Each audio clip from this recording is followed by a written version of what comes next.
Students, तो आज हम लोग स्टार्ट करने जा रहे हैं क्लास 12th फिजिक्स का chapter number 1, electric charges and fields. पर इलेक्ट्रिक चार्जेस एंड फील्ड्स हम स्टार्ट करें उससे पहले हम कुछ बेसिक एप्लीकेशंस देख लें कि आखिर हमें ये चार्जेस एट रेस्ट पढ़ना ही क्यों पड़ रहा है, राइट। तो देखिए, सबसे पहले हमारे पास है फोटोकॉपी मशीन। आजकल है ना, हमारे पास कितना ज्यादा अच्छा सोर्स हो गया है कि अब हम एक पेपर लिखते हैं और बहुत सारी प्रिंटिंग हमारे पास अवेलेबल हो जाती है। बहुत सारे बच्चों के लिए प्रिंटेड बुक्स अवेलेबल हो जाती हैं। ये सब कमाल हमारे इस प्रिंटर का ही तो है ना। लेकिन इस फोटोकॉपी मशीन में भी क्या होता है, जब एक लाइट रे पास ऑन होती है तो उसके थ्रू हमारे जो पेपर पर इलेक्ट्रॉन्स होते हैं वो जनरली क्या होते हैं, हीट की वजह से ट्रांसफर हो जाते हैं एक ब्लैंक पेपर पे। ऐसे ही चार्जेस की स्टडी को हम कहते हैं इलेक्ट्रोस्टैटिक्स। मतलब चार्जेस किसी बॉडी में है तो सही, बट वो क्या है, रेस्ट पर है। अब हमें कोशिश ये करनी है कि वो चार्जेस थोड़ा सा इग्नाइट हो जाए और हमारे काम को पॉसिबल कर दे। तो इन्हीं सब स्टडी को हम कहते हैं इलेक्ट्रोस्टैटिक्स। चलिए स्टार्ट करते हैं। अब हम बात करते हैं इलेक्ट्रिक चार्ज की। मैटर की एक ऐसी प्रॉपर्टी जिसकी वजह से वो अपने ऊपर इलेक्ट्रिक इफेक्ट एक्सपीरियंस करता है, उसे ही हम कहते हैं चार्ज। चार्ज की एसआई यूनिट क्या होगी? कूलम। चार्ज कैसी क्वांटिटी होगी? स्केलर होगी या वेक्टर? स्केलर। चार्ज क्या मास की तरह ही स्केलर क्वांटिटी मानी जाएगी? हाँ, ये मास की तरह ही स्केलर मानी जाएगी। जिस तरह मास एक इंट्रिंसिक प्रॉपर्टी है, एक फंडामेंटल प्रॉपर्टी है, उसी तरह चार्ज भी एक फंडामेंटल प्रॉपर्टी है। बट मास हमेशा पॉजिटिव होता है, जबकि चार्ज पॉजिटिव और नेगेटिव दोनों होता है। ठीक है।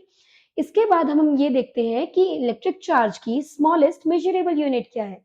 इसकी स्मॉलेस्ट मेजरेबल यूनिट रहती है इलेक्ट्रॉन। क्या इससे भी छोटी यूनिट है? हाँ, क्वार्क्स। बट क्वार्क्स हमारे पास फ्रीली अवेलेबल नहीं होते, तो इसका मतलब एक बॉडी से दूसरी बॉडी में ट्रांसफर कुछ हो नहीं पाएंगे। जिसको हम स्टडी कर पाएंगे वो होंगे इलेक्ट्रॉन्स। सो बेसिकली एक बॉडी से दूसरी बॉडी में क्या ट्रांसफर होगा? इलेक्ट्रॉन्स ट्रांसफर होंगे। और इसीलिए स्मॉलेस्ट मेजरेबल यूनिट्स के बेसिस पे हम किसको नापते हैं? इलेक्ट्रॉन्स को मेजर करते हैं।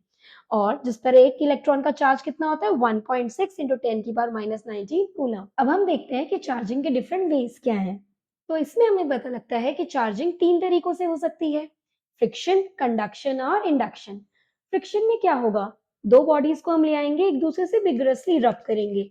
इनको ऐसे रब करने से क्या होगा? एक बॉडी से दूसरी बॉडी में क्या होंगे? इलेक्ट्रॉन्स ट्रांसफर हो जाएंगे। और ये मेथड हमारे लिए यूजफुल होगा इंसुलेटर्स में। जबकि अगर हम कंडक्शन करेंगे तो कंडक्शन के केस में क्या होगा? एक चार्ज बॉडी एक अनचार्ज बॉडी के कांटेक्ट में आ जाएगी, लेकिन ये फिजिकल कांटेक्ट में आएंगी, यानी कि ये दोनों बॉडीज एक दूसरे को टच करेंगी। और ऐसे केस में क्या होगा? यहाँ से जो पॉजिटिव चार्जेस हैं वो एक अनचार्ज बॉडी में ट्रांसफर हो जाएंगे। अब अगर ये बॉडी नेगेटिवली चार्ज्ड होगी तो जाहिर सी बात है नेगेटिव इलेक्ट्रॉन्स ट्रांसफर होंगे। यानी कि कंडक्शन में same type of charges transfer होते हैं, जबकि इंडक्शन में ऐसा नहीं होता। तो कैसा होता है? इंडक्शन में दो बॉडीज को हम एक दूसरे के पास लेकर तो आते हैं, बट एक चार्ज बॉडी अनचार्ज बॉडी के सिर्फ कांटेक्ट में रहती है, फिजिकली टच नहीं करते। ऐसे में क्या होता है? जितने चार्जेस इस बॉडी में है, चार्ज्ड बॉडी में, यानी कि पॉजिटिव चार्जेस हैं, तो ये इस बॉडी में अनचार्ज्ड बॉडी में नेगेटिव चार्जेस आ जाएंगे। यानी कि ये कैसे करेगी कि नेगेटिवली चार्ज कर देगी, ऑपोजिट पोलैरिटी के चार्जेस भेज देगी। ठीक है। अब देखिए ये एक्टिविटी हमें क्या बता रही है। हमने इस केस में क्या किया, दो प्लास्टिक रॉड्स ले ली। जब शुरू में प्लास्टिक रॉड्स एक दूसरे के पास रखी तो ये दोनों रॉड्स एक दूसरे को ना ही अट्रैक्ट करी थी ना ही रिपेल। सेम केस हमारे ग्लास रॉड में भी हो रहा था।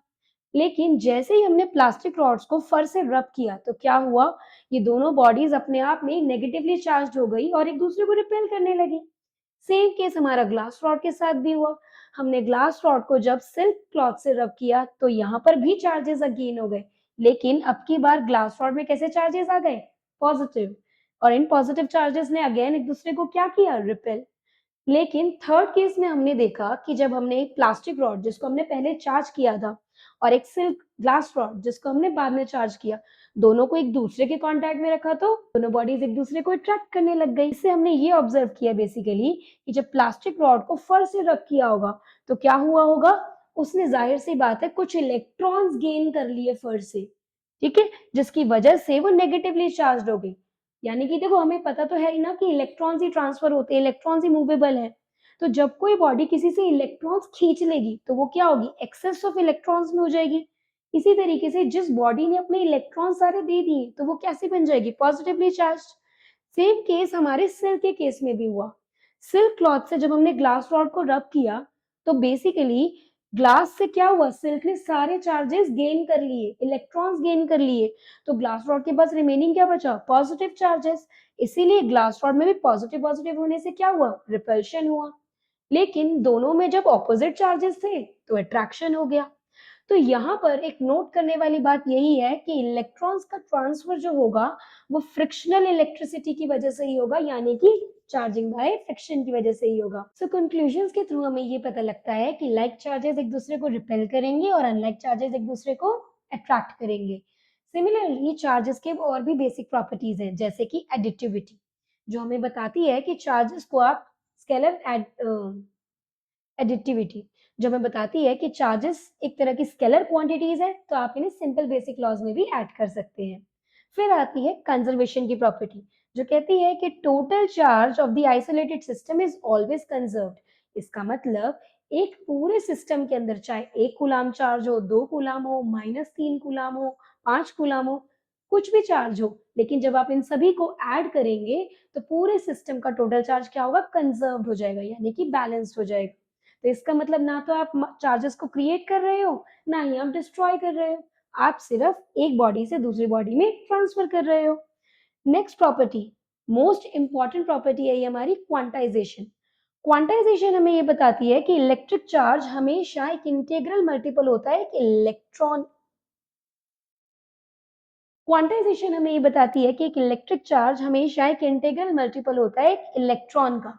इसका मतलब इलेक्ट्रॉन्स तुम्हें या तो 1 मिलेंगे, या 2 मिलेंगे, या 10 मिलेंगे, या मिलियंस ऑफ मिलेंगे, लेकिन आधा इलेक्ट्रॉन नहीं मिलेगा। ठीक है, सो ये क्वांटाइजेशन की प्रॉपर्टी हमारे लिए बहुत यूजफुल है। तो अब हम ये कह सकते हैं कि चार्ज की एसआई यूनिट क्या है, कूलाम। सबसे पहले ये बात हमें हेनरी कूलाम ने बताई थी, तो इसलिए उनके नाम पर हमने इसकी एसआई यूनिट रख दी, कूलाम।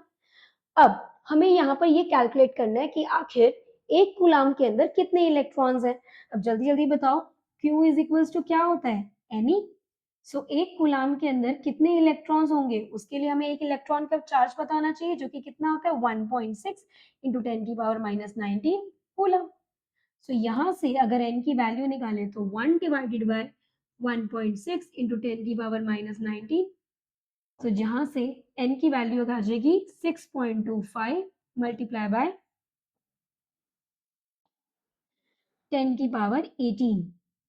सो इसका मतलब 1 कूलाम के अंदर कुछ 6.25 इंटू 10⁻25, इसका मतलब 1 कूलाम के अंदर 6.25 इंटू 10⁻18 इलेक्ट्रॉन्स रिसाइड करते हैं। बहुत बड़ा नंबर है ना। सो इसी तरह हम कूलाम्स को मेजर करने के लिए माइक्रो कूलाम, इसी तरह हम चार्ज को मेजर करने के लिए माइक्रो कूलाम, मिली कूलाम की भी यूनिट्स को यूज करते हैं।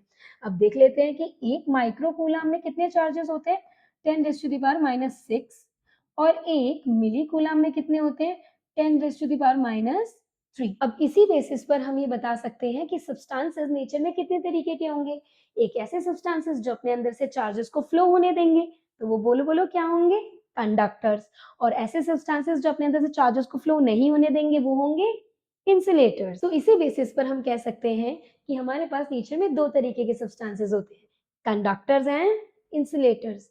Substances that transfer charges through them are called conductors, whereas substances that does not allow charges to flow through them are called insulators. I hope आप लोगों को इस एक्सप्लेनेशन से पढ़ाई करने में थोड़ी हेल्प मिली होगी। सो हमें कमेंट करना ना भूलिए, हमारी वीडियोस को लाइक कीजिए और हमारे साथ बने रहिए, और बेल आइकन को दबाना ना भूलिए। Thank you.